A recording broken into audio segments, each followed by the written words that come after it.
नमस्कार, स्वागत है आपका आपके अपने चैनल उज्जवल जीके में और मैं हूं सीमा शर्मा। आज हम आरबीएससी 7th क्लास हिस्ट्री के सभी चैप्टर देखने वाले हैं, जिसके अंतर्गत ये भाग पहला रहेगा। प्रश्नों की संख्या 1 से लेकर 97 रहेगी।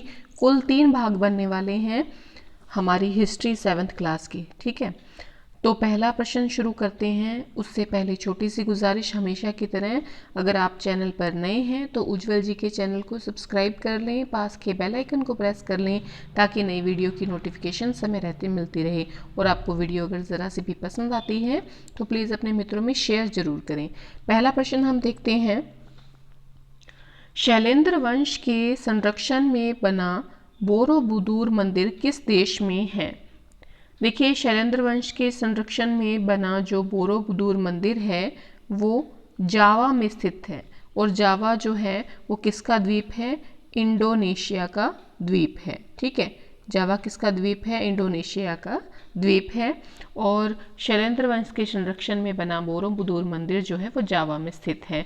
अगर हम इस मंदिर की बात करें तो ये मंदिर जो है ये 750 ईस्वी से लेकर 850 ईस्वी के मध्य जो है बनाया गया था। चलिए अगला प्रश्न लेते हैं। भट्टार गुरु की लोकप्रिय मूर्ति हमें कहाँ से प्राप्त हुई है?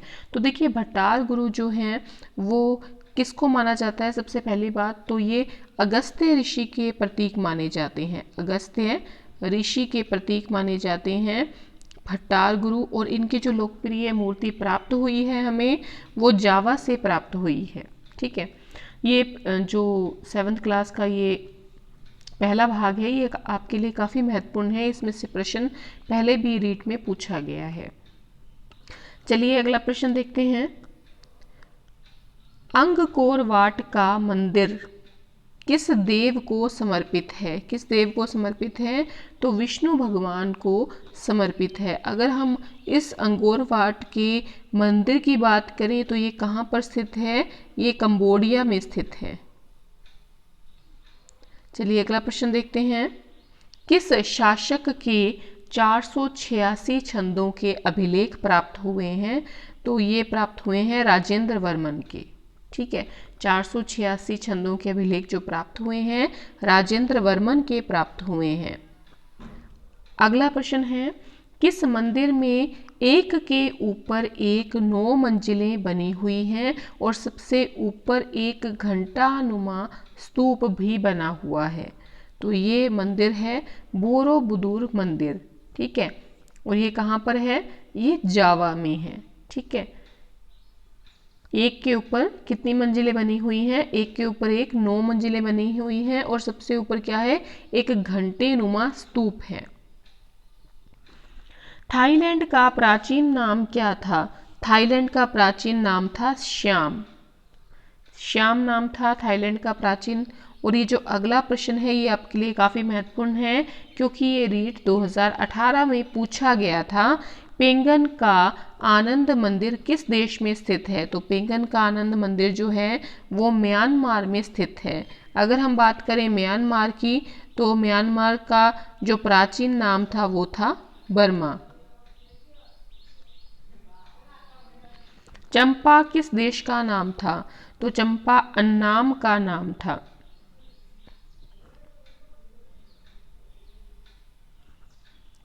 लोरो जंगरंग मंदिर कहाँ पर स्थित है? लोरो जंगरंग मंदिर जो है वो जावा में स्थित है। मेनदूत की बोधिसत्व की मूर्तियाँ कहाँ से प्राप्त हुई हैं? तो ये प्राप्त हुई हैं जावा से। कहाँ से प्राप्त हुई हैं? तो ये जावा से प्राप्त हुई हैं। वियतनाम का प्राचीन नाम क्या है? वियतनाम का प्राचीन नाम, देखिए जो वियतनाम है इसके 2 नाम हैं। प्राचीन नाम चंपा, और अगर आपसे प्रश्न पूछ लिया जाए अन्नाम का तो अन्नाम भी क्या है? वियतनाम। तो वियतनाम के प्राचीन नाम है चंपा और अन्नाम। मलेशिया का प्राचीन नाम क्या है? तो मलेशिया का प्राचीन नाम है मलाया। मलेशिया का प्राचीन नाम क्या है? मलाया। चलिए अगला प्रश्न देखते हैं। किस मंदिर में मूर्तियों की कुल 11 श्रृंखलाएं हैं और कुल संख्या लगभग 1500 है। तो किस मंदिर में मूर्तियों की जो पंक्तियों की कुल 11 श्रृंखलाएं हैं और कुल संख्या लगभग 1500 है। तो बोरोबुदुर मंदिर जो जावा का है यहाँ पर है। वृहत्तर भारत के समय श्याम नाम से प्रसिद्ध देश वर्तमान में किस नाम से जाना जाता है? तो थाईलैंड नाम से जाना जाता है श्याम। भारत के शिव सोम विद्वान कंबोडिया के किस राजा के गुरु थे? तो ये इंद्रवर्मन के गुरु थे। ठीक है, इंद्रवर्मन के गुरु थे कौन? शिव सोम विद्वान कंबोडिया के इंद्रवर्मन के क्या थे? गुरु थे। नैशिया का अर्थ होता है, नैशिया का अर्थ होता है द्वीप। चंपा से कितने संस्कृत अभिलेख मिले हैं? यानी कि वियतनाम जो है वहां से कितने संस्कृत अभिलेख मिले हैं? 100 से अधिक संख्या में संस्कृत अभिलेख मिले हैं वियतनाम से। कितने मिले हैं? 100 से अधिक मिले हैं संस्कृत अभिलेख। कहाँ से? चंपा से। वर्मा व श्याम में कौन सा धर्म प्रधान था? बर्मा यानी कि म्यांमार और आपके श्याम यानी कि थाईलैंड। तो यहाँ कौन सा धर्म प्रधान रहा है? बौद्ध धर्म प्रधान रहा है। किस पुराण के अनुसार जम्बू द्वीप से अलग एक द्वीपांतर भारत का आविर्भाव हुआ? तो अग्नि पुराण जो है इसके अनुसार जम्बू द्वीप से अलग एक द्वीपांतर भारत का आविर्भाव हुआ है। स्वर्णद्वीप के नाम से जाना जाता है, स्वर्णद्वीप के नाम से सुमात्रा को जाना जाता है। किसे जाना जाता है स्वर्णद्वीप के नाम से? सुमात्रा को। कंबोज के कौन से नरेश ने कुल 326 छंदों के 4 अभिलेख लिखे? तो ये यशोवर्मन जो हैं इन्होंने 326 छंदों के 4 अभिलेख लिखे। और कहाँ के थे ये कंबोज के थे। किस मंदिर की पत्थर की उत्कीर्ण मूर्तियों की संख्या 80 है और उनमें बुद्ध के जीवन की मुख्य घटनाएं अंकित हैं? तो ये मंदिर है म्यांमार का आनंद मंदिर। म्यांमार का आनंद मंदिर जो है यहाँ पर 80 मूर्तियां हैं जिस पर बुद्ध के जीवन की मुख्य घटनाएं जो हैं अंकित हैं। फुनान का वर्तमान में नाम क्या है? फुनान का वर्तमान में नाम है कंबोडिया। और कंबोडिया के जो इंद्रवर्मन थे उनके गुरु का नाम क्या था? शिव सोम। किस राजा का एक लेख 218 व दूसरा 268 छंदों का है? तो किस राजा का लेख 218 और दूसरा 268 छंदों का है? राजेंद्र वर्मन का लेख 218 व 268 छंदों का है। लव देश के नाम से जाना जाता था। तो लाओस जो है उसे लव देश के नाम से जाना जाता था। हर्षवर्धन कब शासक बना? तो हर्षवर्धन जो है 606 ईस्वी में शासक बना। देखिए इनकी बात करें तो इनके पिता का नाम था प्रभाकर वर्धन। ठीक है, क्या नाम था? प्रभाकर वर्धन था।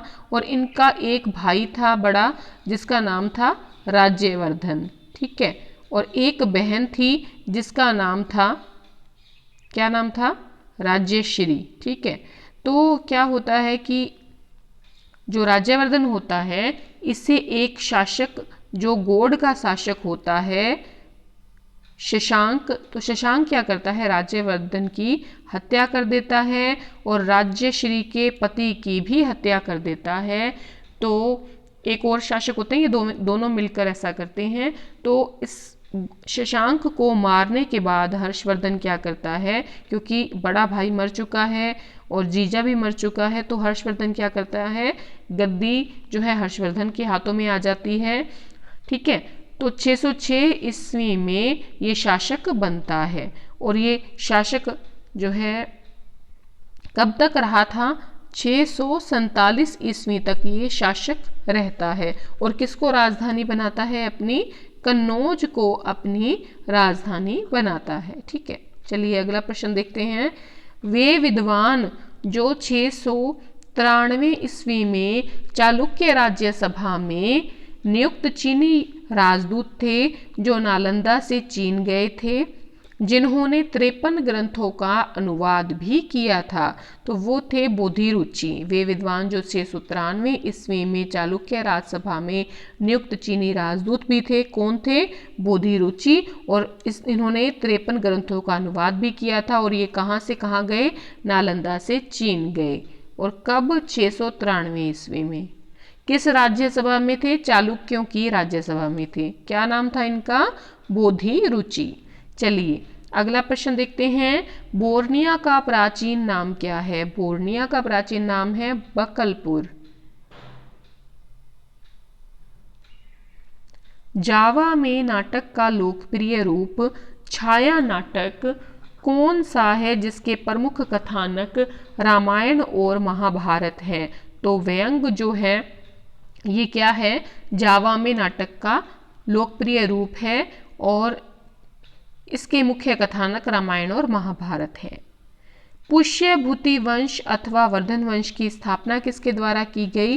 तो पुष्यभूति वर्धन के द्वारा पुष्यभूति वंश या वर्धन वंश की स्थापना की गई। हर्षवर्धन प्रत्येक 5 साल के बाद कहाँ एक सभा का आयोजन करवाता था? तो प्रयाग में करवाता था। ऐसा किसने कहा था कि जिन वास्तुकारों ने आनंद मंदिर का नियोजन किया है और निर्माण किया है वह निसंदेह भारतीय ही थे, और यह मंदिर वर्तमान में भारत में न होकर फिर भी भारतीय मंदिर ही है। तो ये कहा था ड्यूरोसाइल ने। हर्षवर्धन ने अपनी राजधानी किससे बनाया? हर्षवर्धन ने अपनी राजधानी बनाया कन्नौज को। ठीक है, देखिए प्रभाकर वर्धन के समय राजधानी थी थानेश्वर, हरियाणा में पड़ती है, और बाद में हर्षवर्धन ने कन्नौज को बनाया। हर्षवर्धन की किस सभा को मोक्ष परिषद कहा जाता था? तो प्रयाग सभा को मोक्ष परिषद कहा जाता था। 5 साल बाद यहाँ पर सभा का आयोजन होता था। हर्षवर्धन की रचनाओं के नाम बताइए। जो हर्षवर्धन है इनकी रचनाओं के नाम हैं रत्नावली, प्रियदर्शिका व नागानंद। बाण भट्ट की पुस्तकों के नाम बताइए। बाण भट्ट की पुस्तकें हैं हर्षचरित व कादम्बरी। ठीक है। हर्ष ने छठी प्रयाग सभा का आयोजन कब करवाया? तो 643 ईस्वी में इन्होंने छठी प्रयाग सभा का आयोजन करवाया था। चीनी यात्री ह्वेनसांग किसके समय में भारत आए थे? हर्षवर्धन के समय में भारत आए थे। पुलकेशिन द्वितीय कौन था? ये चालुक्य शासक था जिसने किसको हराया था? ह्वेनसांग को। सॉरी, इन्होंने हर्षवर्धन को हराया था। ठीक है।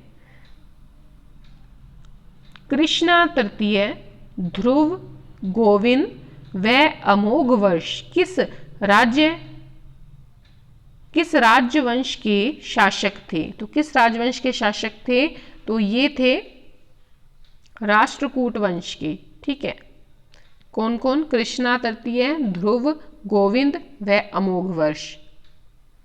हर्षकालीन सिक्कों पर क्या लिखा हुआ मिलता है? हर्षदेव लिखा हुआ प्राप्त हुआ है। हर्षवर्धन के दरबारी विद्वान कौन थे?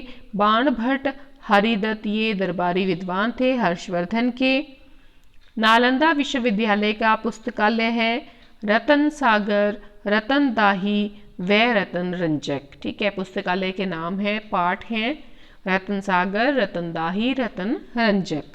और 2006 में पुनः जो है स्थापना की गई है किसकी? नालंदा विश्वविद्यालय की। हर्षकालीन कर है भाग, बलि, हिरण्य। पल्लवों का राज्य विभक्त था। पल्लवों का राज्य विभक्त था राष्ट्र, कोटम और ग्राम में। याद रखिएगा, राष्ट्र, कोटम, ग्राम में 3 भागों में विभक्त था राज्य पल्लवों का।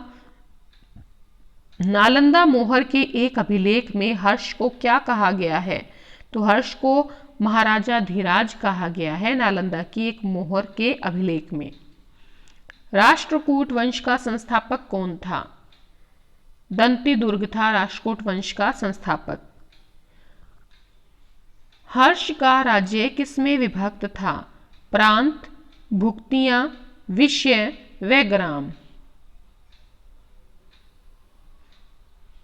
हर्ष का 4 भागों में था, राज्य विभक्त, प्रांत, फिर भुक्तियां, फिर विषय, फिर ग्राम। और पल्लवों का 3 में था, राष्ट्र, कोट्टम और ग्राम में। हर्षवर्धन की सोनीपत मोहर के शीर्ष पर किसकी आकृति बनी हुई है? तो ये बैल की आकृति बनी हुई है सोनीपत मोहर के शीर्ष पर। किसकी? बैल की आकृति। पुलकेशिन द्वितीय ने किस पल्लव शासक को हराया था? पुलकेशिन द्वितीय ने महेंद्र वर्मन को हराया था। ये पल्लव शासक थे। चोलों का राज्य विभक्त था, तो चोलों का था मंडल व नाडु में। देखिए पल्लवों का हमने देखा, पल्लवों का था राष्ट्र में, कोट्टम में और ग्राम में। ठीक है, चोलों का है मंडल व नाडु में। और हर्ष का था प्रांत, भुक्तियां, विषय व ग्राम। हर्ष के सिक्कों पर किसका चित्र भी मिला है? एक घुड़सवार का चित्र मिला है। किसके सिक्कों पर? हर्ष के सिक्कों पर। और नाम कौन सा मिलता है? हर्षदेव। किस चोल शासक ने पल्लवों को हराकर उनकी राजधानी कांची पर अधिकार कर लिया? तो आदित्य प्रथम चोल जो था, इसने क्या किया? 885 ईस्वी में पल्लवों को हराकर कांची पर अधिकार कर लिया। इसका नाम था आदित्य प्रथम।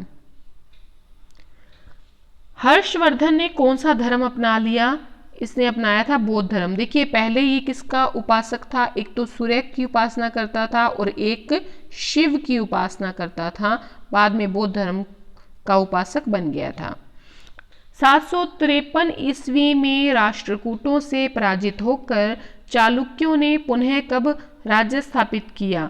तो 973 ईस्वी में राष्ट्रकूटों से, देखिए 753 ईस्वी में राष्ट्रकूटों से पराजित हो गए थे कौन? चालुक्य।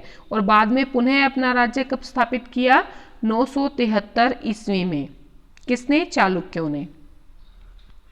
चालुक्य राज्य फैला था तो ये नर्मदा नदी से कृष्णा नदी तक फैला था चालुक्यों का राज्य। जयदेव की पुस्तक का नाम क्या है? जयदेव की पुस्तक का नाम है गीत गोविंद। चालुक्यों ने अपना राज्य पुनर्स्थापित करने के बाद राजधानी किसे बनाया था? कल्याणी को अपनी राजधानी बनाया था। याद रखिएगा, इंपॉर्टेंट प्रश्न है। किसे राजधानी बनाया था जब पुनः राज्य स्थापित किया था? कल्याणी को अपना जो है राजधानी बनाया। चोल वंश स्थित था, चोल वंश जो है वो स्थित था कृष्णा व कावेरी के बीच समुद्र तट पर। देखिए अगर आप चोल चालुक्य ये पढ़ना चाहते हैं तो आपको उज्जवल जीके की प्लेलिस्ट में क्रमबद्ध रूप से ये जो है वीडियो आपको प्राप्त हो जाएगी। चोल वंश भी पढ़ाया हुआ है, चालुक्य भी हैं, तो आप वो वीडियो देख सकते हैं।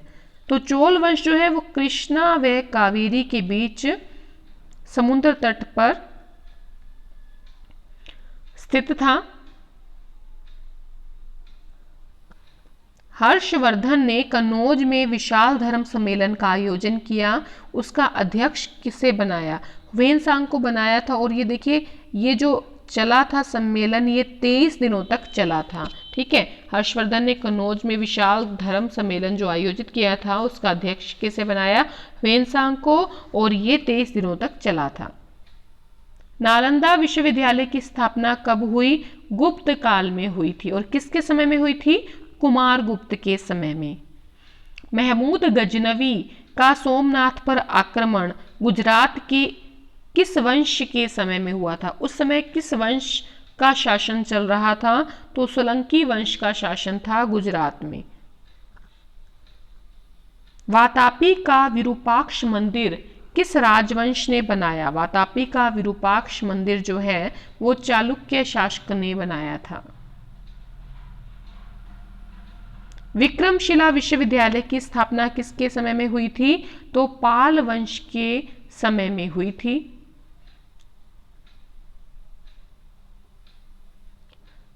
कहाँ पे राज्य करते थे? बंगाल में। तराइन का प्रथम युद्ध कब हुआ? तो ये 1191 ईस्वी में हुआ था। ठीक है, पहले युद्ध में, ये देखिए रीट 2018 का प्रश्न है, कितना आसान सा प्रश्न पूछा गया है। रीट 2018 में तराइन का प्रथम युद्ध 1191 में कौन किसे हराता है? मोहम्मद गोरी की हार होती है, पृथ्वीराज चौहान तृतीय इस युद्ध में जीत जाते हैं। फिर तराइन का दूसरा युद्ध होता है 1192 में, जिसमें मोहम्मद गोरी जो है उन पृथ्वीराज तृतीय को हरा देते हैं। पल्लव वंश राजवंश था, तो ये उत्तरी भारत का राजवंश था।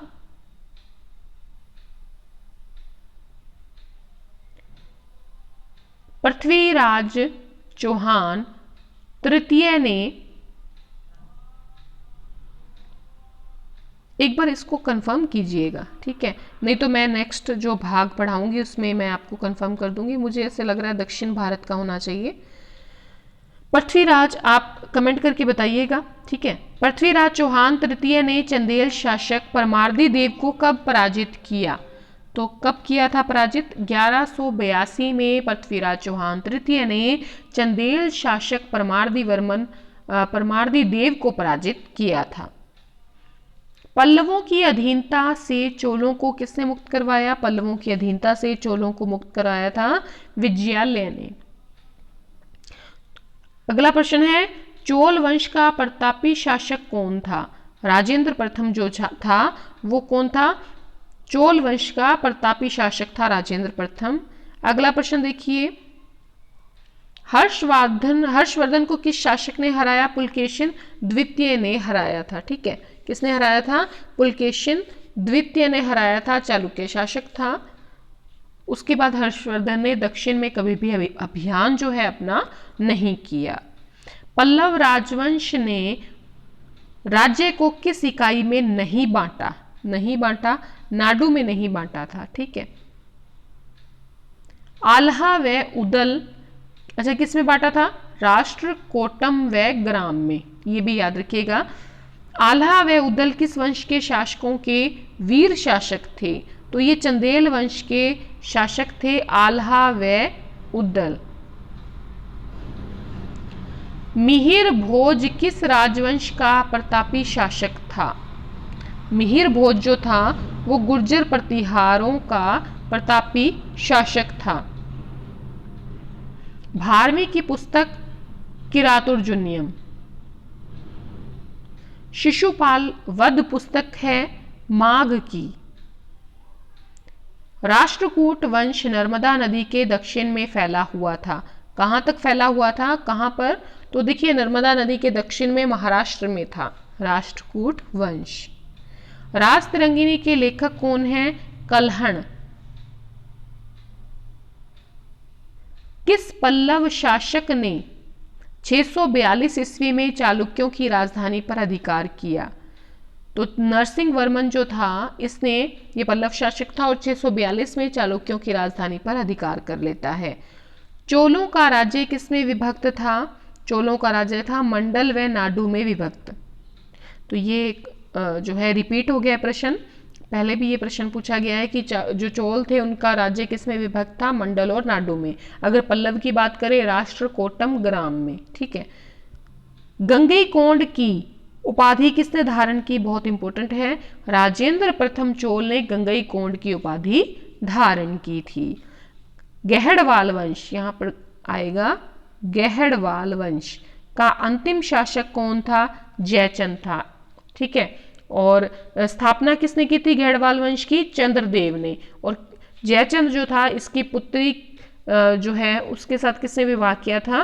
पृथ्वीराज चौहान तृतीय ने। परमार वंश का प्रतापी शासक कौन था? राजा भोज जो था परमार वंश का प्रतापी शासक था। चंद्रदेव किस राजवंश का संस्थापक था? तो अभी हमने बात की गढ़वाल वंश का संस्थापक था। गुहिल वंश का प्रथम शासक कौन था? श्री गुहिल जो था वो प्रथम शासक था गुहिल वंश का। बप्पा रावल उत्तर नहीं होगा, श्री गुहिल होगा, ध्यान रखिएगा। कौन सा मंदिर ओडिशा में स्थित है?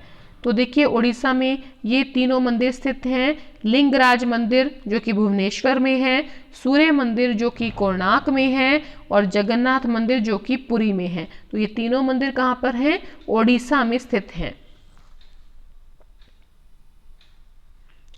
कंबन रामायण किस भाषा में उल्लिखित है? तमिल भाषा में। महमूद गजनवी ने भारत पर कितनी बार आक्रमण किया था? 17 बार आक्रमण किया था। देखिए अंतिम जो इसका अभियान था 1027 ईस्वी में इसका अंतिम अभियान होता है, और किसके खिलाफ होता है? मुल्तान के जाटों के खिलाफ। याद रखिएगा, प्रश्न पूछा जाता है। 127 में अंतिम अभियान था इसका मुल्तान के जाटों के खिलाफ। हमीरदेव चौहान ने भीमरस के किस शासक को पराजित किया? अर्जुन को पराजित किया था, जो कि भीमरस का शासक था। श्यामल दास के वीर विनोद के अनुसार राणा कुंभा ने मेवाड़ के 84 किलों में से कितने किलों का निर्माण करवाया? 32 किलों या दुर्गों का निर्माण करवाया था। किसने? राणा कुंभा ने। किसके अनुसार? श्यामल दास के वीर विनोद के अनुसार। अगला है महाराव शेखा के शासनकाल में उनके राज्य में गांवों की संख्या कितनी हो गई थी? काफी हो गई थी, 360 हो गई थी। ये कौन था महाराव शेखा? तो आमेर के शासक थे चंद्रसेन। तो चंद्रसेन के छोटे भाई थे महाराव शेखा। चीन की दीवार के बाद विश्व की दूसरी सबसे लंबी दीवार किस दुर्ग की मानी जाती है? कुंभलगढ़ दुर्ग की मानी जाती है। अगर हम बात करें तो ये लगभग 36 किलोमीटर लंबी है। ठीक है। मेवाड़ में रावल शाखा का अंतिम शासक कौन था? तो रतन सिंह था, जिसके समय में आपके पद्मिनी ने जौहर किया था। चित्तौड़ का पहला साका भी यही कहलाता है 1303 का। तो ये रतन सिंह जो है पद्मिनी के पति थे, और चित्तौड़ का पहला साका मेवाड़ का जो है मेवाड़ में हुआ था। चित्तौड़ का पहला साका 1303 में। ठीक है।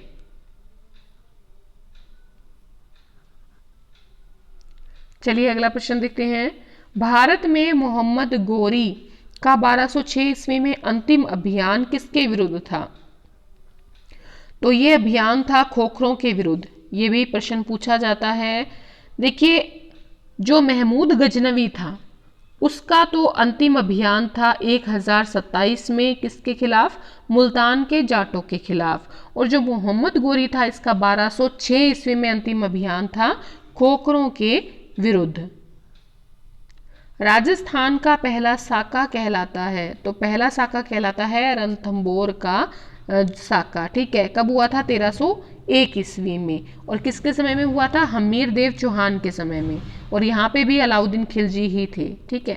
अलाउद्दीन खिलजी के द्वारा मेवाड़ पर अधिकार करने के बाद सिसोदा गांव के रहने वाले हमीर ने चित्तौड़ को पुनः कब विजित किया था? देखिए जब अलाउद्दीन खिलजी मेवाड़ को जीत लेता है, और उसके बाद कितने समय बाद ये देखिए जीत कब लेता है? 1303 में।